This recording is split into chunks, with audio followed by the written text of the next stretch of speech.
বাংলা মমতার কোনো কথা হবে না গো। বাংলা মমতার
দেখা হলো অনুপের সঙ্গে ওই না জায়গায়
বাইক রাখা যাবে না মাঠে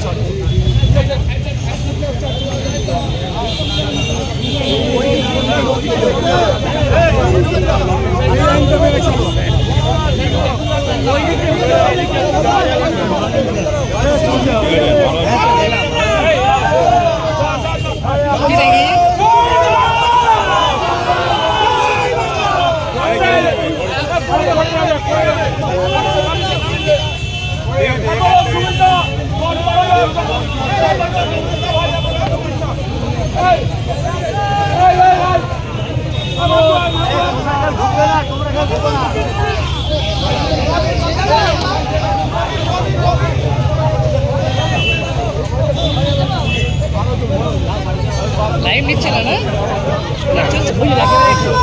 কি বলবেন আমডাঙ্গার জন্য, আমডাঙ্গার মানুষের জন্য? দেখেন এখানে আমাকে দিদি পাঠিয়েছেন, আমি আমডাঙ্গার মানুষের পাঠিয়েছি। আমাকে আমডাঙ্গাকে সাজাতে হবে, তাই আমি তাদের সঙ্গে কদিন মিশলাম, তাদের মানে এত সারা আমি পেয়েছি। আজকে প্রায় 12,000-13,000 লোক এসেছে। হিসাব নেয় প্রায় 4.5 কিলোমিটার পর্যন্ত রাস্তা যাওয়া। আজকে শুধু সবুজ রঙটা নিয়ে আসা, এটা জেতার ইঙ্গিত। 4 তারিখে আমরা জিতছি। জয় বাংলা।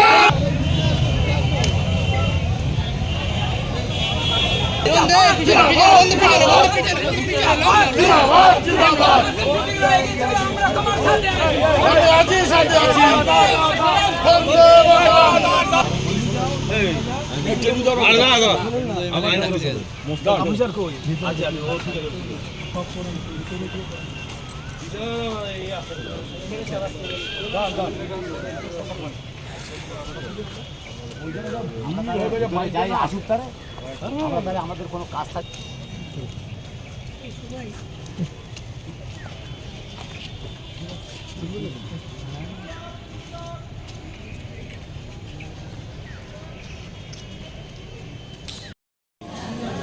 আমডাঙ্গার শেষ কথা হলো টিএমসি, আইএসএফ বলেন আর বিজেপি বলেন, মানুষ ওদেরকে ঘৃণা করছে।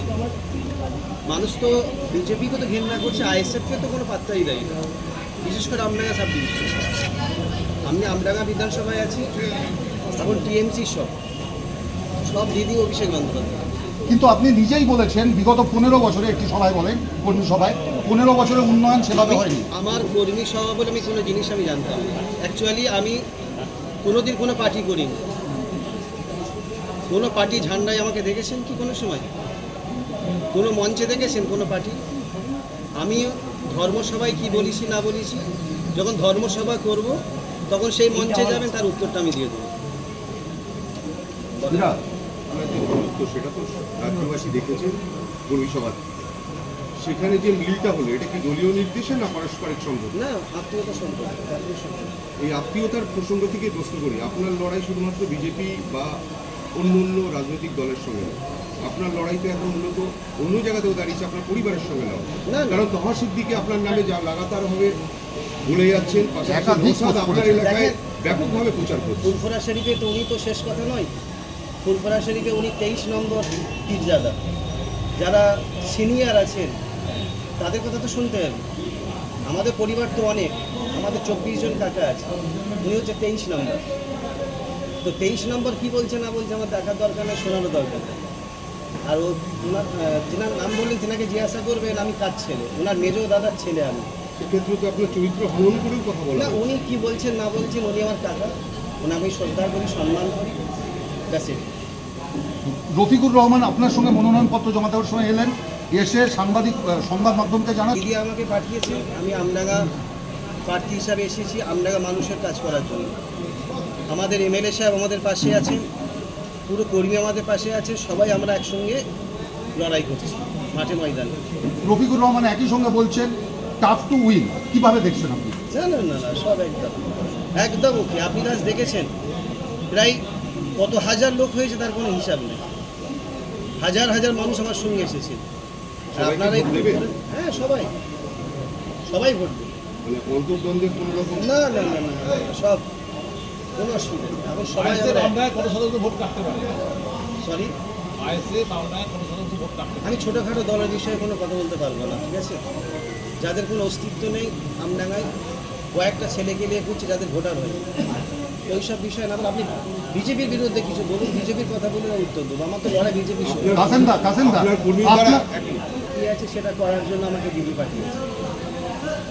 আমি সেই জায়গাগুলো দেখছি, যেটা বাকি আছে আমডাঙ্গা মানুষ যেটা বলবো আমি সেটা বলবো। না, 15 বছর যদি উন্নয়ন না হয়ে থাকে তাহলে সাধারণ মানুষ আপনাকে কেন ভোট দেবে? না না, উন্নয়ন হয়েছে তো, কে বলছে? অবশ্যই উন্নয়ন হয়েছে, যেটা বাকি আছে সেটা আমাকে কাসেন্দা, শেষ প্রশ্ন, এসআইআর এর জন্য 52% ভোট যেটা হিন্দু ভোট বলা হয় এবং পাশাপাশি 48% সংখ্যালঘু ভোট, সেই জনবিন্যাসে পরিবর্তন হতে চলেছে, এই কথা রফিকুর রহমান নিজে বলছেন। এটাকে আপনি কিভাবে দেখছেন এসআইআর এর প্রভাব? বলেছেন উনি, একদম বাস্তব কথা। সেখানে 4% যদি হিন্দু ভোট কেটে বেড়ে যায়, কাটবে না সবাই। এসআইআর এর জন্য আমার হিন্দু মুসলমান সব এখন দিদির পক্ষে।